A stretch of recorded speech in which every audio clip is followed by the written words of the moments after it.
Ayan, today is i-upload ko ang aking mga gymnos.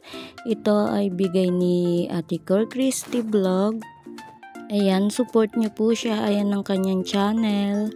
Then, ayan, today is i-upload ko kasi irerepat ko sila isa-isa. Then, ayan, tingnan nyo yung roots. Oh, ayan, nagka-roots na siya. Then, ito is nasa rain or shine area. Ayan, hindi ko alam kung ano ito. Nasa ilalim niya na yan. Then, ayan, i-uproot na natin siya. Nasa rain or shine area siya. Pag masyadong mainit is tinatakpan ko lang siya ng payong. Then, ayan, tingnan nyo naman yung kanyang roots. Ito is naulanan. Ayan, naulanan siya. Pero, hindi naman basang-basa yung kanyang soil. Ayan, kuha lang ako ng brush para linisin na din natin siya. Then, ayan, linisin natin siya at bala ko din i-trim yung kanyang roots bago ko siya i-repat. Ayan, ang gaganda nila, lumaki na sila. Ayan, ang laki ng inilaki nila. Then, hindi ko na inalis yung aqua soil. Ayan, tataniman ko na lang ulit ito or lalagyan ko ng mga propagation ng aking succulent or leaf propagation. Then, ayan, linisin lang natin at samahan nyo akong mag-uproot ng aking gymno. Ayan, ang gaganda ng kanilang color. Diba, para silang mga candies. Yung mga bata dito is pinagbubunot ito. Ayan, pinagbubunot nila tapos inayos ko na lang ulit, binunot nila kasi hinog na daw, yung mapink daw is hinog. Ayan, akala pala nila is ano ba ito, pagkain. Ayan, then inayos ko na lang ulit sila dito. Ayan, binunot nila, nagandahan siguro sila sa color. Then, ayan, naulanan ito at gusto nila ng rainwater. Ayan, ang ginagamit ko ditong water is yung sa poso. Hindi ako gumagamit ng sa gripo kasi meron nga siyang chlorine. Ayan, then ayan, ang ganda na to. Ang ganda ng color niya. Naulanan siya pero hindi naman ganun kabasa yung soil niya, kaya ayan, in-uproot ko na din kasi i-repat ko siya. Ayan, pag-iisa-isahin ko sila sa pot. Then, ayan, ang ganda ng color na to. Ayan, para mas mukha silang maraming tingnan. Then, na siya, parang may mga sapot. Ayan, hindi naman siya malambot. Ayan, tingnan nyo, nagaganyan sila, Ayan, hindi naman siya malambot. Ayan, ang gaganda ng color nila ngayon. Ayan, hindi naman halata yung nasa ilalim. Then, ayan, ilinisin lang natin. Pero ititrim ko pa yan kasi para hindi sila hindi sila mahirap i-repat. Tingnan nyo yung nila, yung roots. Ayan, nilinis ko na para pag pinat natin is maganda. Ayan, make upan natin sila. Ayan, ang lalaki na nila, ang sobra yung kanilang inilaki. Pero hindi pa to nagpa-flower. Wala pang nag-flower dito sa bigay ni Ate Cor. Sa bigay ni Ate Daisy is meron ng isang nag-flower. Tingnan nyo naman. Tingnan nyo yung soil kong ginamit. IPA tsaka garden soil lang. Pero ayan, grabe yung roots nila. Ayan, hindi din pala maarte sa soil ang mga gymno. Din, ayan, meron siyang brown doon. Ang ganda pa naman ng color na to. Then, ayan, nakakatuwa kasi ayan yung soil nila. Ayan, ang ganda-ganda. Yung soil nila is garden soil lang, pero tingnan nyo yung kanilang roots. Nilagyan ko lang ng IPA. Then, ayan, Ayan o, ang ganda. Di naman sila malambot. Nung una, nung hindi ko pa sila nire-repat is malambot yung iba, pero ayan, okay na sila. Ilang months na din itong nakatanim.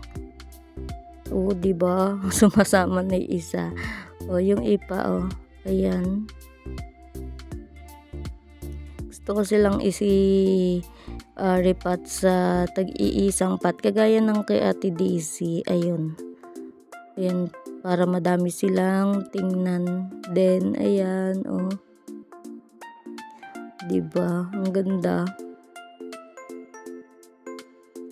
Ayan, samahan nyo nga akong uproot. Ganyan ako mag-uproot. Then, ire-repat. Ang galing na to, oh. Ang galing. Alang roots dun sa kabila meron. Ang gaganda na kanilang color. Ayan ang kagandahan sa mga gymnos. Ang kanilang color ay nakakaakit talaga. Para silang mga candies. Ayan. Then, ito ang laki na to. Ayan. Diba yung aqua soil inihalo ko na. Ayan. Ang daming roots, oh. Grabe yung roots na to. Ang ganda ng color din na to. Tingnan nyo yung roots, napaka dami, oh. O, diba? Then, ito din, ang dami niya na ding roots. Ayan. Linisin lang natin sila. Then, ayan, ang laki na nila, nakakatuwa. Then, ayan o, ang ganda ng kanyang color. Ito yung last. Ayan. Ayan na yung last. Then, ang ganda ng color na to. Ayan, ang gaganda nilang lahat. Ayan o, ang ganda ng color na to. O, diba, pak. Ito yung last na ating i-uproot. Then, ayan. Bali, 14 pieces ito. At, ayan. Lalagyan na lang natin yan ng propagation. Then, pag may naisip itanim, diba? Then, ito na sila. Ititrim ko yung kanilang roots at lilinisin ko. Ayan. Para hindi tayo mahirapan mag-repat. Ayan. Linisin lang natin. Ayan, samahan nyo ko, guys.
malinis na silang tingnan.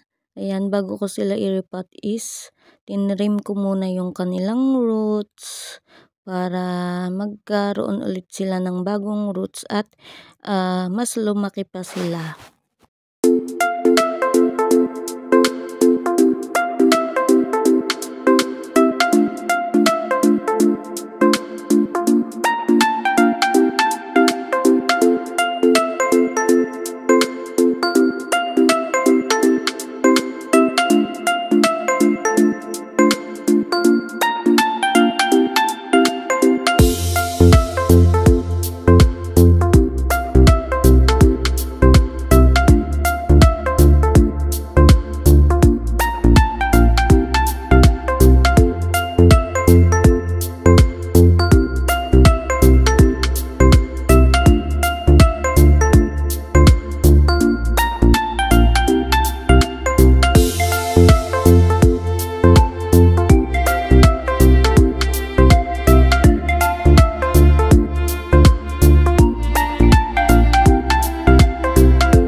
Then, ayan, ito na yung last nating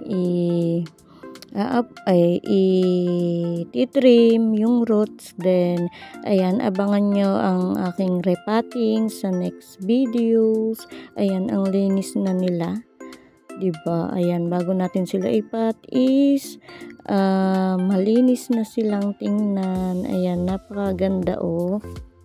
Then, shout out to my friend and member, Daisy Succulent and Cacti Lover, Rolly Sills Vlog. Please subscribe to their channel, Lindy La Cruz Vlog, and also to Ate Jonah, Plants, Cactus, and Succulents with Jonah, and also to Brit Pinay Journey, and to Ma'am Nori Oganya Official, and to all the Team Promote member. Thank you guys.